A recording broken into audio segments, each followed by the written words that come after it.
صلی اللہ علی محمد۔ اسلامی احکامات لوگوں تک پہنچانا صدقہ جاریہ ہے۔ اس صدقہ جاریہ میں اپنا حصہ ڈالیے، چینل کو سبسکرائب کریں اور ہمارے اسلامی واقعات اور اسلامی احکامات لوگوں تک پہنچانے میں مدد کریں۔ آج کی کہانی شوہر کی اطاعت اور نافرمانی کا نتیجے پر ہے۔ بیان کیا جاتا ہے کہ ایک نوجوان سخت بیمار ہوا، جس پر اس کی والدہ نے نظر مانی کہ اللہ تعالیٰ میرے بیٹے کو شفا عطا فرما دے تو میں 7 دن کے لیے دنیا سے نکل جاؤں گی۔ چنانچہ شافی متعلق نے مریض کو شفا عطا فرما دی، مگر وہ عورت اپنی نظر پوری نہ کر سکی۔ اس کے بعد اس عورت نے خواب دیکھا کہ کوئی بزرگ فرما رہے ہیں کہ اے خدا کی بندی، تو اپنی نظر پوری کر تاکہ خدا کی باز پرست سے محفوظ رہ سکے۔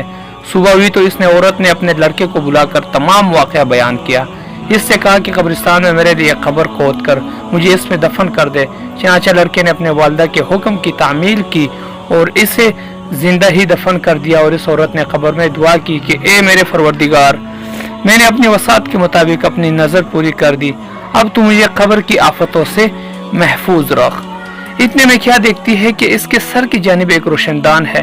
عورت نے اس روشن دان میں جھانکا تو ایک باغ نظر آیا جس میں 2 عورتیں موجود تھی، جنہوں نے اس عورت کو آواز دی کہ بی بی ہمارے پاس چلی آ۔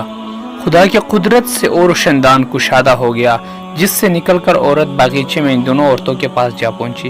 وہاں پہنچ کر اس نے دیکھا کہ باغ میں ایک پاکیزہ حوض ہے جس پر وہ دونوں عورتیں بیٹھی ہے۔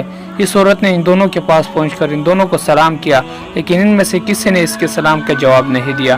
اس عورت نے ان سے پوچھا کہ تم تو ابھی بات چیت کر رہی تھی اور ابھی میرے سلام کا جواب نہیں دے پا رہی۔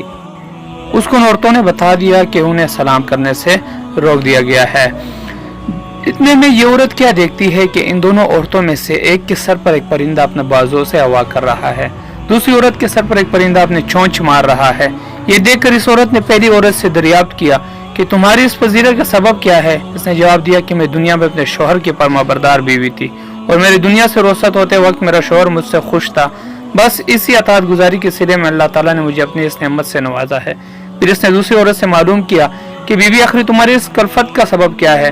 تو اس نے بتایا تھا میں نے ایک بخت مگر شوہر کی فرمانبردار نہیں تھی، اس وقت میرا شوہر مجھ سے ناخوش تھا، لہٰذا میرے نیک بختی کا صلہ اللہ تعالیٰ نے مجھے یہ باغ عطا فرمایا، لیکن شوہر کی نافرمانی اور ناراضگی کے باعث میں اس عذاب میں مبتلا ہوں۔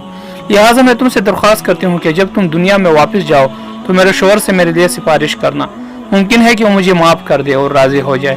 چنانچہ جب اس مدفون عورت پر 7 دن گزر چکے تو ان دونوں عورتوں نے اس کو بتایا کہ دیکھو اب تم اپنی قبر میں چلی جاؤ، تمہارا لڑکا آیا ہوا ہے۔ اس بات کو سن کر اس عورت نے اپنی قبر میں آ کر دیکھا تو معلوم ہوا کہ اس کا لڑکا قبر کھود رہا ہے۔ پھر جب وہ لڑکا اپنی والدہ کو لے کر گھر پہنچا تو خبر مشہور ہو گئی کہ فلاں عورت اپنی نظر پوری کر کے قبر سے نکل کر آئی ہے۔ اس خبر کو سن کر جوک در جوک لوگ اس کی ملاقات کو آنے لگے، جن میں اس عورت کا شوہر بھی تھا جس نے اس عورت سے اپنی سفارش کی درخواست کی تھی۔ اس عورت نے اس شخص سے اس کی بیوی کا تمام حال بیان کر کے اس کی سفارش کی، جس پر اس شخص نے بیوی کا قصور معاف کر دیا۔ تو اس عورت نے خواب میں دیکھا کہ اس کی بیوی اس سے کہہ رہی ہے کہ بیوی تیری وجہ سے میرے شوہر سے مجھے عذاب سے نجات مل گئی، تیرا بھی اللہ گناہ معاف کرے اور تجھے اس کا بہترین جزا عطا فرمائے۔ اللہ ہم سب کو اس واقعات کو سننے اور اس پر عمل کرنے کی توفیق نصیب فرمائے۔ یہ تھی آج کی ہماری ویڈیو، بہت شکریہ، اپنا خیال رکھیے گا، اللہ حافظ۔